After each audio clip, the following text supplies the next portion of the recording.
Mais pour rester avec le sens de ta question, qu'est-ce que nous devons faire avec les pensées, des pensées du passé? Des fois, les gens, ils nous demandent qu'est-ce que je dois faire avec mes pensées du passé qui sont désagréables comme les blessures. En l'occurrence, cette fois-ci, tu nous demandes ce que je dois faire avec mes pensées agréables du passé. Là, j'ai presque envie de vivre dans le passé ou de faire revenir le passé maintenant. Comment, comment trouver la paix par rapport à ça et ce fonctionnement vu par le prisme du cours? Et ce que j'ai commencé à te dire dans ma réponse, euh, c'est d'essayer d'expliquer que quand nous pensons maintenant à une situation du passé, nous pensons à quelque chose qui n'existe plus physiquement ici avec nous. Nous pouvons avoir une sensation, une expérience agréable en pensant à cette situation qui n'existe plus. Il n'y a rien de mal, sauf qu'effectivement, ça peut aussi se traduire par une expérience désagréable à un moment. Si par contraste, j'ai l'impression que je ne suis pas heureux maintenant dans ma vie telle que j'ai été dans le passé. Si c'est se souvenir du passé juste pour se rendre compte à quel point la vie ici aussi peut contenir des belles expériences, aussi bien que des expériences douloureuses, je pense que du coup, n'aurait aucun problème avec ça.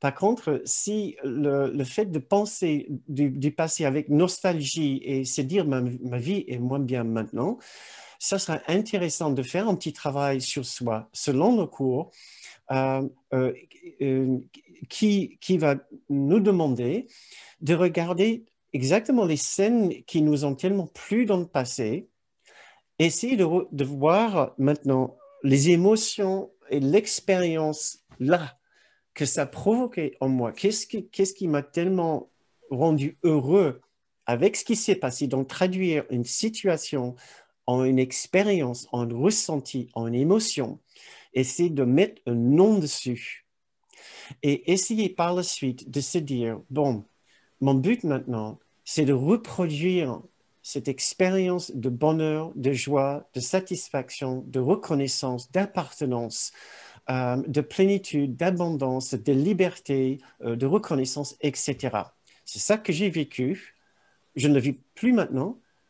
Et quand j'y pense à cette expérience d'épanouissement, de bonheur que je veux, immédiatement, je pense au passé.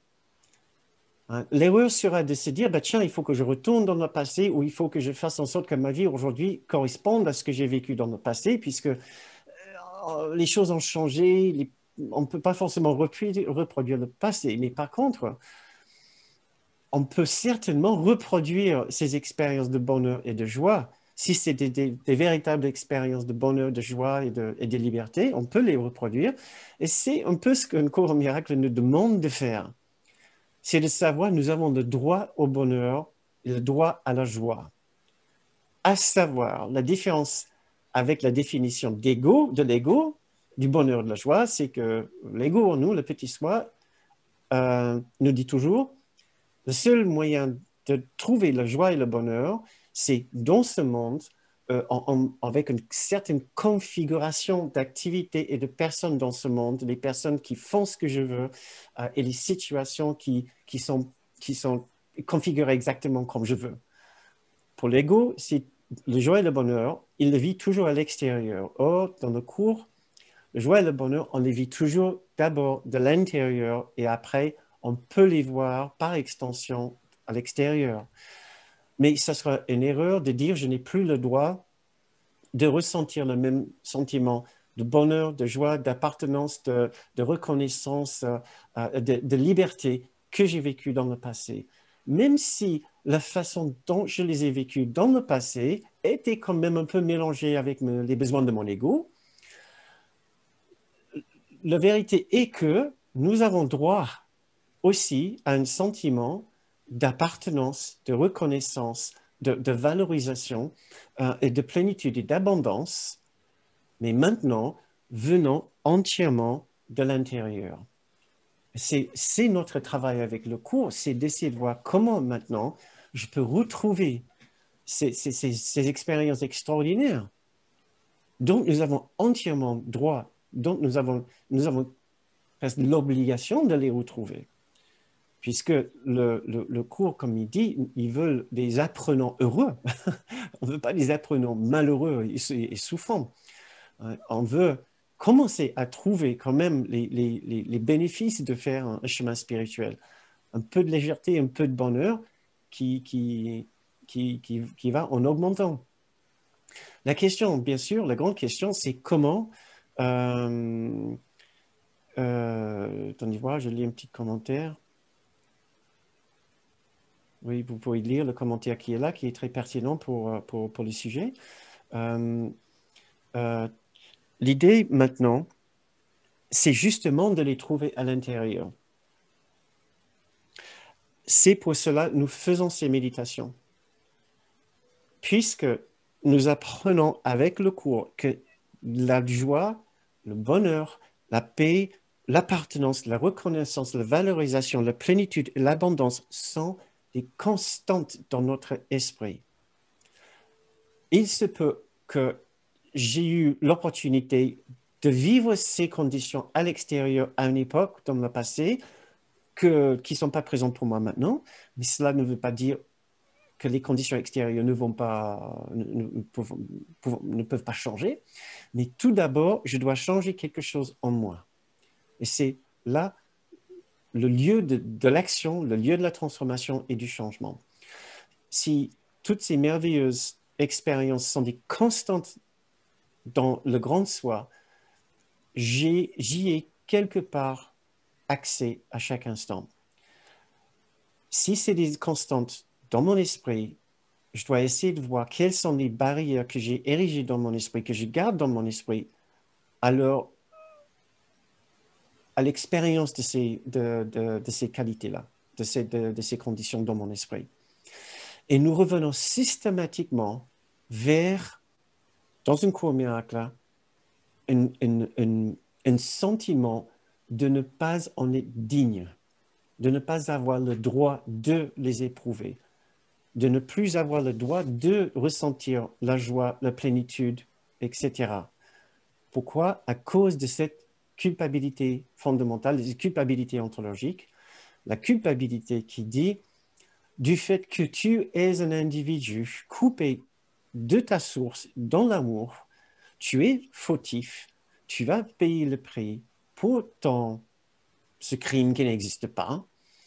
Et donc, on accepte presque volontairement une condition de faute, de limitation, de manque, de dévalorisation, de manque de reconnaissance, manque d'appartenance, qui se conforme à notre image de soi.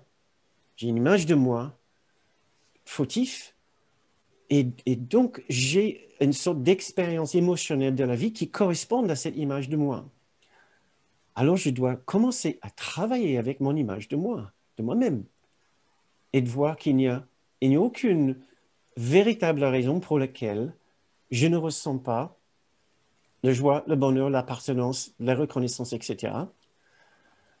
Sauf si j'insiste que, bon, mon monde extérieur ne confirme pas ces sentiments pour moi et ne reflète pas ces expériences pour moi, ces qualités pour moi. Mon monde extérieur ne me donne pas l'impression que je suis valorisé, que je suis reconnu, qu'il y a de la plénitude dans ma vie. Notre erreur sera de renforcer ce rapport qui est faussé par notre condition intérieure. Il se peut bien que je suis dans une situation où les gens autour de moi me dévalorisent, ne me reconnaissent pas, ne me donnent pas un sentiment d'appartenance. Mais cela ne veut pas dire qu'ils ont véritablement le pouvoir d'instiller ces sentiments en moi. Moi, j'ai entièrement le choix de ressentir ce que je veux ressentir, malgré ceux qui font. Et malgré mes conditions de vie, c'est là où je dois reprendre le pouvoir dans ma vie et aussi reprendre la responsabilité. Au lieu de dire que je ne peux pas à cause de mes conditions, Je dois reprendre responsabilité, le pouvoir, le contrôle dans ma vie intérieure et dire, à partir d'aujourd'hui, je veux vivre cette même expérience de liberté, de bonheur, de joie, de satisfaction, de valorisation. Et à cause de ce que je suis, ou plutôt grâce à ce que je suis, en vérité, un enfant de Dieu, un enfant entièrement méritant de ces expériences, j'ai le droit de les vivre. Et personne ne peut m'empêcher de ressentir ce que je veux ressentir et ressentir ce que j'ai le droit de ressentir. Nous devons, nous devons déjà ces belles expériences d'épanouissement et nous devons remplir cette mission, ce rôle, cette fonction. Il y a même des leçons.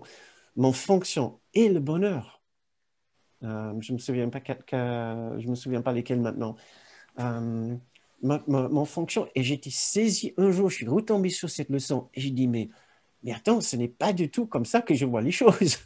Euh, j'ai compris soudain, mais j'ai une obligation de trouver le bonheur. Ce n'est pas une option, c'est pas facultatif. Ce n'est pas, bon, un jour, qu'est-ce que je serai content si ça me tombe dessus. Non, c'est notre destin, c'est notre objectif. Donc, euh, c'est une petite présentation pour nous booster peut-être un petit peu tous si nous avons oublié à quel point nous avons droit euh, et entièrement droit à ressentir une paix de cœur exceptionnelle, une absence de conflit dans notre vie, des rapports faciles avec les autres, un sentiment d'être en connexion, d'être dans l'appartenance avec tout le monde.